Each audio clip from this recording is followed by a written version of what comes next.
స్వాగతం. Badangpet municipal corporation పరిధిలోని చావన్ హాస్పిటల్లో అరుదైన నోటి క్యాన్సర్ చికిత్స చేసిన డాక్టర్స్.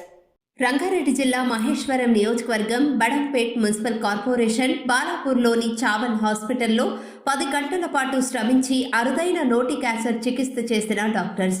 వివరాల్లోకి వెళితే ఆర్మూరు నిజామాబాద్ గ్రామానికి చెందిన అబ్దుల్ ముక్తార్ వయస్సు 43 సంవత్సరాలు. వృత్తి లేబర్ పని చేసుకుంటూ బ్రతికేవాడు. గుట్కా, సిగరెట్టు, ధూమపానం, మద్యపానం సేవించడం వలన నోటికి చిన్న కురుపులాగా మారి రోజు రోజుకి పెద్ద కాంతిలాగా మారడం జరిగింది.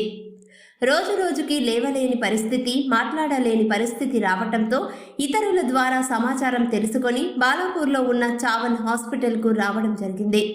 పరీక్షలు చేసిన అనంతరం హాస్పిటల్లో జాయిన్ చేసుకొని 10 గంటల పాటు శ్రమించి నోటి క్యాన్సర్ సర్జరీ సక్సెస్ఫుల్గా చేసిన చావన్ హాస్పిటల్ డాక్టర్స్ టీం. ఈ సర్జరీలో doctor Uday Chavan, doctor Bhagyalakshmi Chavan, doctor Srinath plastic surgeon పాల్గొని సర్జరీ చేయడం జరిగింది. ఇలాంటి అరుదైన నోటి క్యాన్సర్ చికిత్స అతి తక్కువ ఖర్చుతో చావన్ హాస్పిటల్ యాజమాన్యం డాక్టర్స్ కి మాత్రమే సాధ్యమని మీడియాతో తెలిపారు. నమస్కారం, నేను doctor Uday Chavan, consultant surgical oncologist and managing director Chaman hospital Balapur. మా దగ్గర పేషెంట్ ముక్తియార్ గారు వచ్చారు. ఓరల్ క్యాన్సర్తో ఒక పెద్ద క్యాన్సర్ కంతిలాగా ఏర్పడింది లెఫ్ట్ చీక్ దగ్గర.